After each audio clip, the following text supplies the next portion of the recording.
kasus positif virus corona pertama di Indonesia.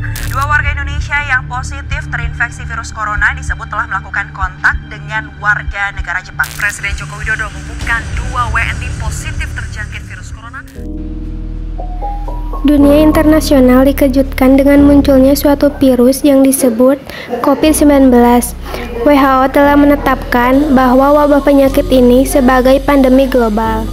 Penderita COVID-19 dapat mengalami demam, batuk kering, dan sampai kesulitan bernapas.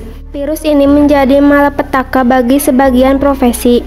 Semakin hari semakin eksis dan belum menunjukkan tanda-tanda berakhirnya. Seperti dokter dan para medis, menjadi hari-hari yang melelahkan bahkan menakutkan karena virus ini sangat mematikan.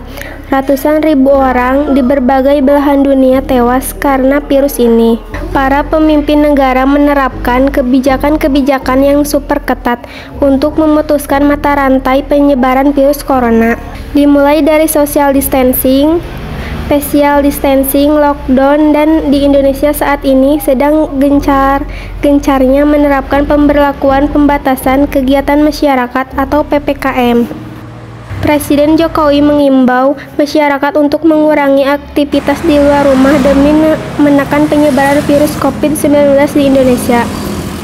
Saatnya kita kerja dari rumah, belajar dari rumah, ibadah di rumah, ujar Jokowi dalam konferensi pers di Istana Bogor, Jawa Barat.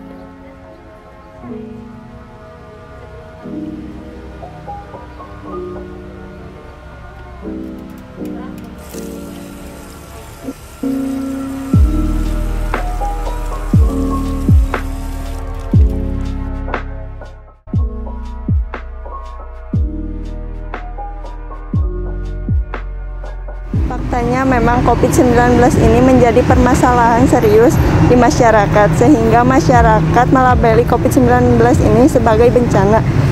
PPKM darurat pun diperpanjang. Tentunya, kebijakan-kebijakan ini berdampak negatif terhadap aspek kehidupan, tak terkecuali dalam pendidikan. Keputusan pemerintah dalam memindahkan proses pembelajaran dari sekolah atau perguruan tinggi menjadi di rumah mengakibatkan kelimpungan berbagai pihak. Penyebaran virus corona pada mulanya di dunia ekonomi mulai lesu. Akan tetapi, kini dampaknya mulai dirasakan oleh dunia pendidikan.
Pembelajaran daring ini bukanlah hal yang baru, bahkan sudah banyak peneliti yang menggunakan pembelajaran secara daring.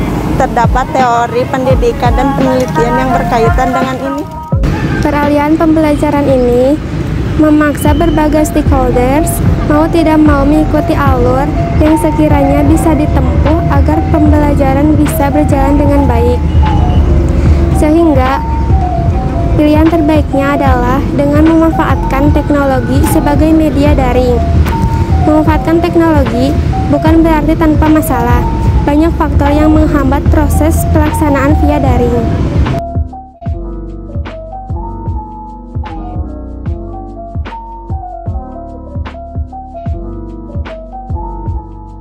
Kegiatan belajar daring ini pasti memiliki dampak negatif dan positifnya. Dampak negatifnya adalah satu, banyak orang yang salah mempergunakan atau kurang memanfaatkan waktu belajar online.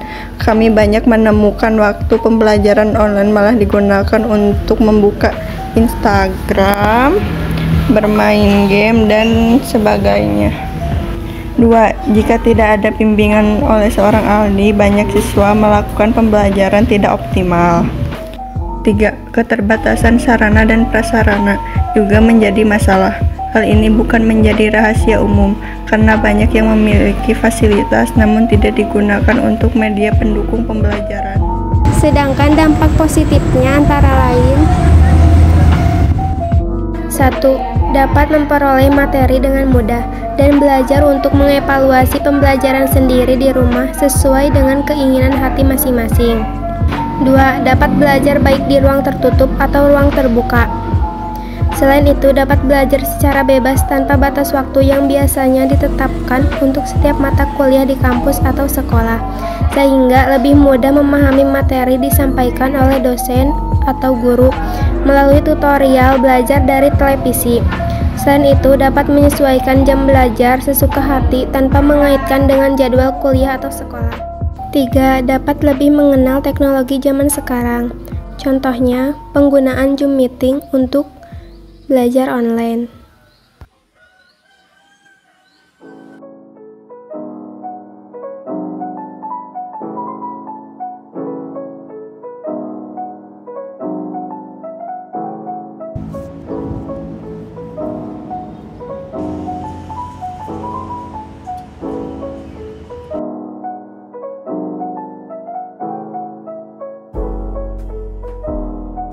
Assalamualaikum warahmatullahi wabarakatuh. Menurut kami dari pihak Lembaga Pendidikan Anak Usia Dini atau Taman Kanak-Kanak mengenai pembelajaran daring di masa pandemi ini, jujur saja kalau untuk anak usia dini itu lebih efektif lagi dengan pembelajaran tatap muka.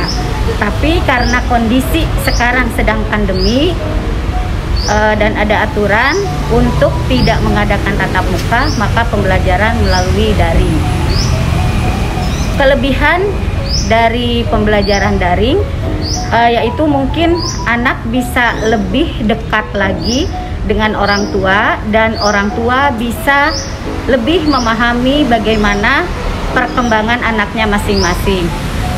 Selain daring juga dari pendidikan anak usia dini atau taman kanak-kanak, kita mengadakan pembelajaran melalui luring atau luar jaringan. Itu bisa didapat pembelajaran melalui media televisi.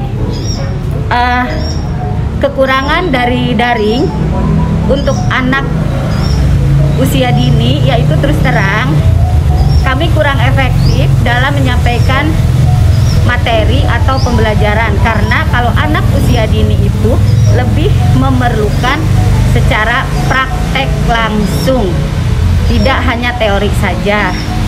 Jadi mudah-mudahan kami berharap sekali agar pandemi ini segera berakhir. Mungkin itu saja yang bisa kami sampaikan. Assalamualaikum warahmatullahi wabarakatuh.